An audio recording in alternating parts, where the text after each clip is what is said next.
नमस्कार, आदाब, सत श्री अकाल। Welcome to news talk with VD Sameer. पूरे देश में इस वक्त जो चर्चा का मुद्दा बना हुआ है वो है दिल्ली विधानसभा चुनाव। आप विडंबना देखिए कि दिल्ली जो है, दिल्ली को पूर्ण जो राज्य है उसका दर्जा नहीं मिला हुआ है। यानी एक स्टेट के लिए जो सबसे इंपॉर्टेंट पोर्टफोलियो होता है वो होता है होम यानी पुलिसिंग। तो दिल्ली स्टेट जो है उसको आधा राज्य का दर्जा मिला हुआ है। यानी दिल्ली का जो लॉ एंड ऑर्डर पुलिसिंग है, स्टेट पुलिस, वो जो है ज्यूरिडिक्शन के अंडर है सेंट्रल गवर्नमेंट के। उसके बावजूद आप देखें कि दिल्ली का चुनाव जो है वो उसकी हर तरफ चर्चा है। आज इसकी जो बहुत एक इंपॉर्टेंट जो एक इसका एस्पेक्ट है उसके ऊपर हम चर्चा करते हैं। दिल्ली के अंदर जो मुख्य मुकाबला है, मुकाबले में चार पार्टीज हैं। आम आदमी पार्टी जो सत्ता में है और चैलेंज उसको दे रहे हैं, चैलेंजर हैं उसको भारतीय जनता पार्टी, कांग्रेस, और एक लेवल पे बहुजन समाजवादी पार्टी जो है मायावती, वो भी चैलेंजर के रूप में है अगेंस्ट आम आदमी पार्टी इन दिल्ली। इंडिया अलायंस जब बना था, जब 2024 का लोकसभा चुनाव हुआ, उसमें इंडिया अलायंस बना। इंडिया अलायंस का ही पार्टनर कांग्रेस भी था और आम आदमी पार्टी भी थी। दिल्ली के अंदर जो लोकसभा चुनाव था हुआ 2024 में, तो दिल्ली के अंदर इंडिया गठबंधन की छतरी के नीचे ही आम आदमी पार्टी और कांग्रेस ने इलेक्शन लड़ा। ये अलग बात है कि 7 सीटों पे उनको हार मिली और सातों की सातों सीटें भारतीय जनता पार्टी ने जीती। लेकिन लोकसभा चुनाव में आम आदमी पार्टी और कांग्रेस इकट्ठे थे दिल्ली में। अब इस वक्त असेंबली इलेक्शन के अंदर कांग्रेस जो है वो बहुत ही धुआंधार प्रचार कर रही है अगेंस्ट आम आदमी पार्टी। यानी लोकसभा में इकट्ठे और स्टेट असेंबली में जो है वो अलग अलग चुनाव लड़ रही है आम आदमी पार्टी और कांग्रेस। अब इसकी जो वजह है वो जानने की तलाश करते हैं। तो इसके लिए हमको पीछे जाना पड़ेगा, जब अन्ना आंदोलन की शुरुआत हुई 12 के आसपास, 2012 में। दिल्ली में कांग्रेस की शीला दीक्षित की सरकार थी, चीफ मिनिस्टर शीला दीक्षित थे।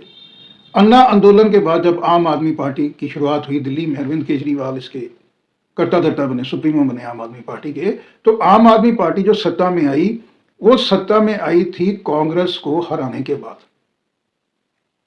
यानी अरविंद केजरीवाल ने पर्सनल अटैक किए थे शीला दीक्षित के ऊपर और कांग्रेस को एक करप्ट सरकार बताया था। और अरविंद केजरीवाल ने यहां तक कह दिया था कि जो शीला दीक्षित चीफ मिनिस्टर है उनके घर में 8-10 एसी लगे हुए हैं और राजमहल में रहती हैं। इस तरह के इश्यूज लगाए थे डेवलपमेंट को लेके और करप्शन को लेके और मिसमैनेजमेंट को लेके। अरविंद केजरीवाल आम आदमी पार्टी ने चीफ मिनिस्टर थे तो शीला दीक्षित दिल्ली के।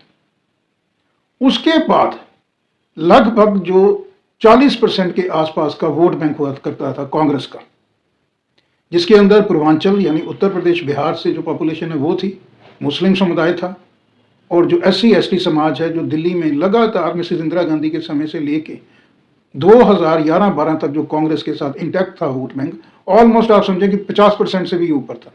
वो सारा का सारा शिफ्ट हो गया था 2015 और 20 के इलेक्शन में टुवर्ड्स आम आदमी पार्टी।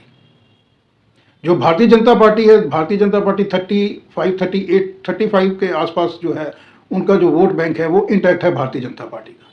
लेकिन आम आदमी पार्टी जो शून्य पे थी, उन्होंने सारा का सारा जो वोट बैंक है वो हथिया लिया दिल्ली में कांग्रेस से।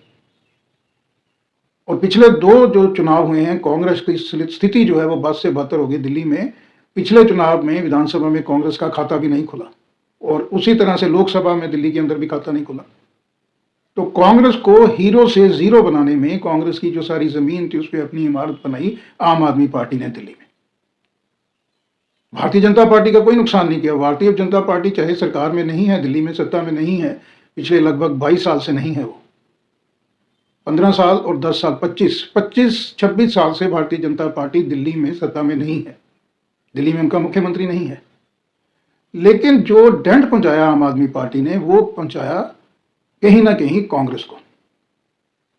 उसके बाद आगे चलते हैं। कांग्रेस की एक दूसरी जो स्टेट थी वो थी पंजाब। तो आम आदमी पार्टी ने जब कांग्रेस को पटकनी दी दिल्ली में, उसके बाद आम आदमी पार्टी ने जो दूसरी स्टेट पकड़ी वो पकड़ी पंजाब। पंजाब में भी कांग्रेस की अच्छी खासी सरकार चल रही थी और विधानसभा जो पिछला चुनाव हुआ पूरी पटकनी दे दी कांग्रेस को और प्रचंड बहुमत से बहुत ही एक बड़े मार्जिन से सीटें लेते हुए आम आदमी पार्टी ने दिल्ली के बाद पंजाब के अंदर भी अपनी सरकार बनाई। और जिस तरह से दिल्ली में उन्होंने कांग्रेस को ध्वस्त किया, कांग्रेस को उसी तरह से ध्वस्त किया आम आदमी पार्टी ने पंजाब में। ये दोनों मैं बता रहा हूं आपको जो स्टेट असेंबली के इलेक्शंस हुए। इसके बाद 2000 जो अभी हाल ही में पीछे जो 2024 के अंत में जो असेंबली इलेक्शन हुआ हरियाणा के अंदर सभी को लग रहा था कि भारतीय जनता पार्टी की सरकार तीसरी टर्म में नहीं बनेगी और कांग्रेस वहां पे आएगी सरकार में। वहां पे भी कांग्रेस और आम आदमी पार्टी के बीच गठबंधन नहीं हुआ स्टेट असेंबली इलेक्शंस के बीच। और कहीं ना कहीं कांग्रेस को लग रहा है कि उन्होंने जो बाजी हरियाणा की हारी अभी हाल ही में, उसके पीछे भी आम आदमी पार्टी का ही हाथ था।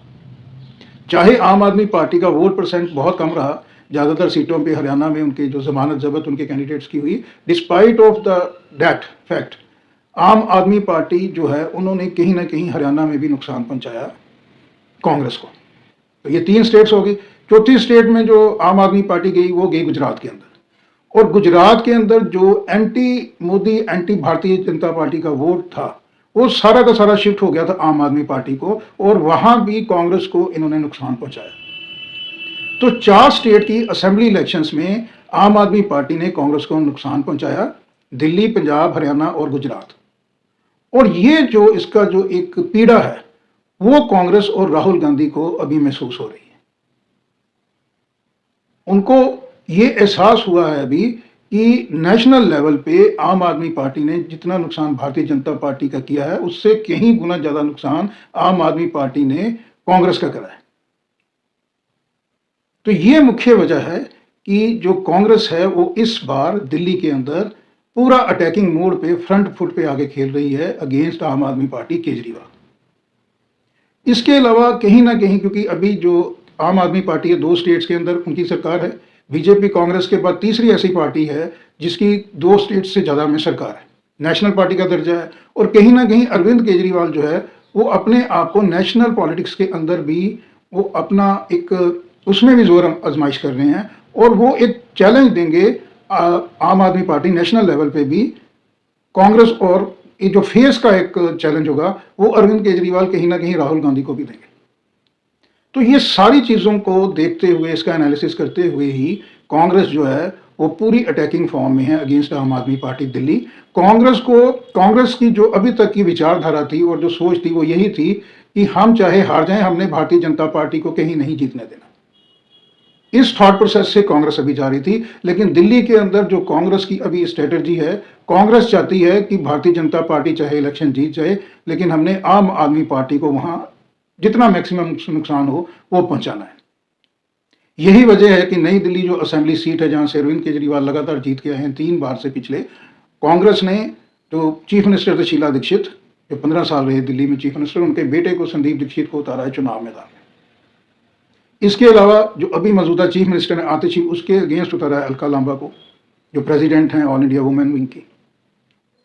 तो कांग्रेस अपने जितने भी कद्दावर नेता हैं उनको पूरा फोर्स के साथ उन्होंने उतारा है दिल्ली में। और दिल्ली में जो कांग्रेस है, कांग्रेस अपना जो वोट बैंक और वोट शेयर है जो 2015-2020 के इलेक्शन में आम आदमी पार्टी ने छीन लिया कहीं ना कहीं कांग्रेस से, कांग्रेस वो वोट जो शेयर है वो वोट बैंक जो है वो वापस अपनी तरफ उसको लेने का प्रयास कर रही है इन असेंबली इलेक्शंस के अंदर।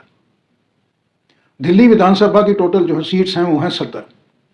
और कांग्रेस का जो अभी भी इन्फ्लुएंस है अगर हम जाके वो जमीन पे देखें तो तकरीबन 15 इस तरह के विधानसभा हल्के और कॉन्स्टिट्यूएंसीज हैं जहां पे अभी भी वीक होने के बावजूद कांग्रेस जो है वो काफी ज्यादा नुकसान पहुंचा सकती है आम आदमी पार्टी को।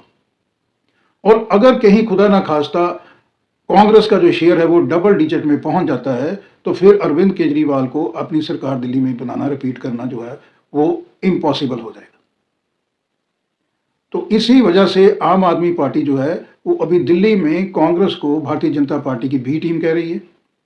और जो सीनियर लीडर्स हैं आम आदमी पार्टी के वो इतना कह रहे हैं कि जो फंडिंग है दिल्ली स्टेट असेंबली इलेक्शंस के अंदर, जो कांग्रेस की फंडिंग है वो भारतीय जनता पार्टी की तरफ से करी जा रही है। तो दिल्ली में जो है वो भारतीय जनता पार्टी और कांग्रेस चाहे लड़ अलग लग रहे हैं लेकिन जो उनकी पिच है वो मुझे लगता है सेम है। और अगर कांग्रेस जो है वो दिल्ली में रिवाइव करती है अभी क्योंकि ये तो अभी पिछले, जैसे मैंने बताया, 10-12 साल से बिल्कुल शून्य पे है, लेकिन अगर वो राइज करते हैं तो फिर डेफिनेटली आम आदमी पार्टी को दिल्ली में बहुत भारी नुकसान होने वाला है। और बहुत संभव है कि 27 साल के बाद, 26-27 साल के बाद भारतीय जनता पार्टी की फिर से दिल्ली विधानसभा में उनको मेजोरिटी मिले। सारा का सारा जो दारोमदार है वो अभी फ्री बीज की रेवड़ी पॉलिटिक्स के ऊपर है। तीनों के तीनों जो दल हैं, वो भारतीय जनता पार्टी, कांग्रेस, आम आदमी पार्टी जो है फ्री बीज पे है। फ्री बीज पे जो नैरेटिव सेट करने में सबसे आगे पार्टी है वो दिल्ली में है अरविंद केजरीवाल की आम आदमी पार्टी। लेकिन जिस चीज़ का खतरा अरविंद केजरीवाल को है वो एक है पूर्वांचल का जो वोटर है, तकरीबन 35% के आसपास उसकी पॉपुलेशन है, और जो मुस्लिम समाज है, दलित समाज है, ये जो इंटैक्ट हुआ करता था कांग्रेस के साथ, इसमें से अगर कुछ टका, कुछ परसेंटेज फिर से कांग्रेस की तरफ चले जाएगा तो आम आदमी पार्टी के लिए ये इलेक्शन जो है वो बहुत टफ होने वाला है। तो अरविंद केजरीवाल, आम आदमी पार्टी की कोशिश ये है, क्योंकि अभी लगभग 1 महीने के आसपास ही, 1 महीने से कम का समय है, तो आम आदमी पार्टी की जो है वो कोशिश ये है, वो ये नैरेटिव सेट करने की कोशिश कर रहे हैं कि भारतीय जनता पार्टी, कांग्रेस इस इलेक्शंस में इकट्ठे हैं। और दूसरा, आम आदमी पार्टी जो है, जो इस वक्त शीश महल के मुद्दे को लेके सबसे जो मुश्किल का मुद्दा जो है, वो मुद्दा इस वक्त पड़ रहा है कि जो शीश महल, जो सीएम रेजिडेंस दिल्ली में, उसमें रेनोवेशन का जो खर्चा करवाया था, वो खर्चा जो टेंडर की शुरुआत की कॉस्ट थी उससे बहुत बड़ा हुआ, तकरीबन 30 करोड़ के आसपास का वो एक्सपेंडिचर है। और आम आदमी पार्टी जो कहा करती थी कि हम बिल्कुल छोटे घर में रहें, अरविंद केजरीवाल जैसे कह रहे थे कि हम छोटे घर में रहेंगे, हम सिक्योरिटी नहीं लेंगे, हम गाड़ी नहीं लेंगे, हम आम आदमी की तरह अपना जीवन शैली रखेंगे, उसके अंदर आम आदमी पार्टी अभी जो घेरे में है, वो घेरे में है जो शीश महल में रेनोवेशन का खर्चा हो गया अरविंद केजरीवाल जब वहाँ पे चीफ मिनिस्टर रहते हुए। बाकी जो मुद्दे हैं वो मैंने पिछले वीडियो में बताया था, वो चीफ मिनिस्टर का प्रोटोकॉल है, सिक्योरिटी और गाड़ी वगैरह, वो इशू नहीं है। और ना ही करप्शन के इशू पे भी जो है अरविंद केजरीवाल जो है वो नहीं घिर रही है। अरविंद केजरीवाल जो घिर रहे हैं वो घिर रहे हैं केवल और केवल जो उन्होंने रेनोवेशन करवा दी करोड़ों की अपने खर्च रेजिडेंस के ऊपर। और इसी मुद्दे को लेके 4 मुद्दे जैसे मैंने आपको बताया, एक केजरीवाल के ऊपर जो रेनोवेशन में उन्होंने खर्चा किया, दूसरा वहाँ दिल्ली के अंदर जो है वो डेवलपमेंट के मुद्दा छाया हुआ है, पोल्यूशन का मुद्दा छाया हुआ है, यमुना की जो सफाई का एक वादा किया था अरविंद केजरीवाल ने, वो मुद्दा भी जो है वो भी कहीं ना कहीं सुर्खियों में है। तो भारतीय जनता पार्टी, कांग्रेस जो है वो घेरने में लगी हुई है आम आदमी पार्टी को।